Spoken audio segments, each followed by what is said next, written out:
Welcome back to my channel. आप लोग सोच रहे होंगे कि मैं गाड़ी में कैसे हूँ। वैसे हम लोग अभी पुणे में हैं और अभी हम लोग पुणे के महाप्रसिद्ध मंदिर दगड़ूशेठ गणपति बापा का दर्शन करने जा रहे हैं। So yes, we are excited, so let's go. So हम लोग तो बहुत सारे प्लानिंग किए हैं, देखते हैं कितना मतलब हो पाता है, कितना घूम पाते हैं। वैसे भी बहुत लेट हो गया है निकलते निकलते, अभी लगभग 1:45 हो गया है दोपहर के। सो देखते हैं कितना टाइम लगता है, हर एक जगह दिखाएंगे आपको। वैसे तो हम लोग दगड़ूशेठ मंदिर पहुंच गए थे, लेकिन बहुत सारा भीड़ था, इसलिए हम लोग का उस टाइम पे दर्शन नहीं हो पाया। फिर हम लोग निकल गए शनिवार वाड़ा के लिए। गाइस, तो ये है शनिवार वाड़ा, जिसका नाम सुनते ही मराठा साम्राज्य की शान और शौर्य याद आती है। और शनिवार वाड़ा का ये है मेन डोर, जिसको हम दिल्ली दरवाज़ा भी कहते हैं। ये बहुत ही ज़्यादा हिस्टोरिकल प्लेसेस है, तो जिन लोगों को हिस्ट्री में इंटरेस्ट है वो यहाँ पे आ सकते। शनिवार वाड़ा को 1732 में पेशवा बाजीराव प्रथम ने बनवाया था। जैसे ही हम अंदर आते हैं, आपको चारों तरफ खंडर नज़र आएंगे, लेकिन ये दीवारों के पीछे एक बहुत ही दिलचस्प और रहस्यमय इतिहास छुपा हुआ है। यहाँ कभी एक शानदार महल हुआ करता था, जिसमें हज़ारों से ज़्यादा कमरे थे, लेकिन 1828 में एक बहुत बड़ी आग लगी, जिसमें ज़्यादातर हिस्सा जलकर खाक हो गया। जी, इसी जगह पर रानियां अपने परिवार के साथ समय बिताती थी, त्यौहार मनाती थी और यहाँ ही इतिहास लिखा जाता था। और यहाँ दिन में घूमने के लिए एकदम शानदार जगह है। आज भले ही यहाँ सिर्फ खंडर बचे हैं, लेकिन एक ज़माने में ये महल बहुत ही ज़्यादा सुंदर और आलीशान था। यहाँ से पेशवाओं ने पूरे महाराष्ट्र और भारत के कई हिस्सों पर राज किया था। अगर आप इस शनिवार वाड़ा घूमना चाहते हैं तो सुबह 9 बजे से शाम 5:30 बजे तक ही खुला रहता है। यहाँ पर एंट्री में ही आपको ऑनलाइन टिकट बुक करना पड़ता है। आते ही आप बुक कर सकते हैं और बहुत एंजॉय कर सकते हैं। लोग शनिवार वाड़ा से निकलकर एक कप चाय पीते हैं और पहुंच जाते हैं दगड़ूशेठ मंदिर। देखिए कितना सुंदर है हमारे बप्पा। पूरा मंदिर सोने और फूलों से सजाया जाता है।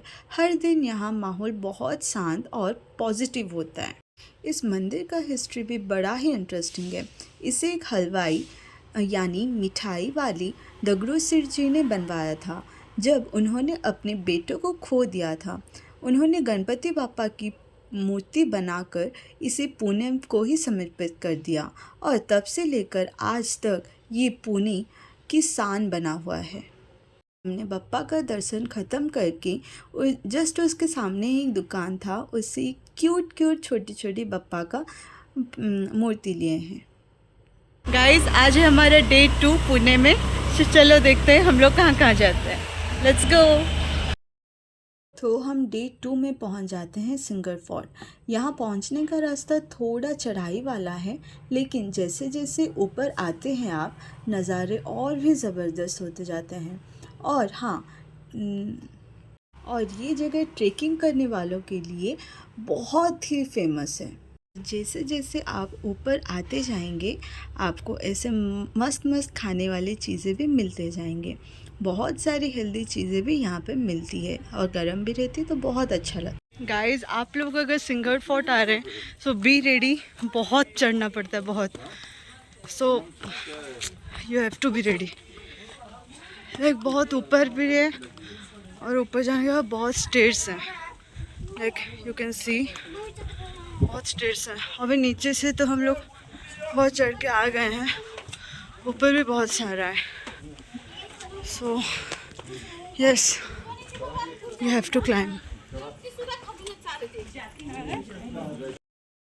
गाइज, यहाँ पे और थोड़ा ऊपर आने से आपको तानाजी की मतलब महाराज जी की मूर्ति मिलेगी और बहुत सारे अंदर भी बहुत सारे सुंदर से सजाए हुए हैं। तो चलो इसको भी देखते हैं।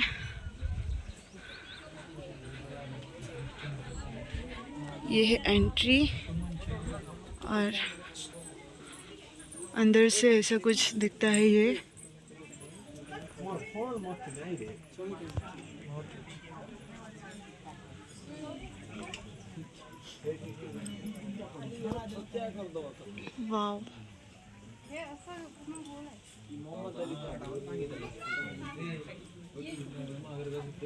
यहाँ पे जस्ट बताए गए हैं उनका कैसे फाइट हुआ था, वॉर हुआ था, और भी बहुत सारे चीज़ें।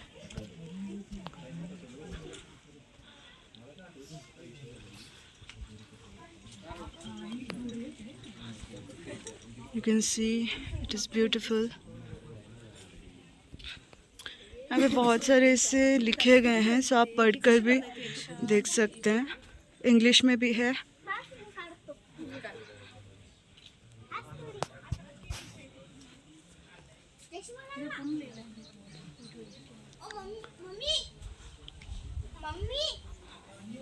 अब जितना ऊपर आते जाएंगे उतना ही सुंदर सुंदर चीज़ें दिखते जाएंगे। और ये रहा उनका मूर्ति।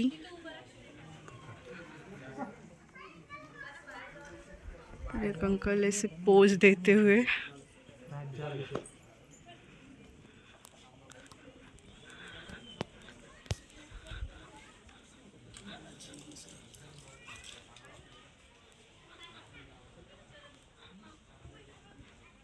बहुत सारे खाने की चीज़ें भी मिल जाते हैं ऊपर, आप लोग वो भी खा सकते हैं। एक बहुत सारे स्टॉल्स हैं। यहाँ से जो व्यू मिलता है ना, वो वाकई में दिल को खुश कर देता है। ठंडी हवा, पहाड़, हरियाली, सब कुछ एकदम रिफ्रेशिंग जैसा लगने लगता है। हम लोग तो यहाँ पे बहुत ज़्यादा एंजॉय किए थे। अगर आप सिंगर फोर्ट आते हो तो कांदा भाजी खाना बिल्कुल मत भूलना, वो भी बहुत टेस्टी होता है। For watching.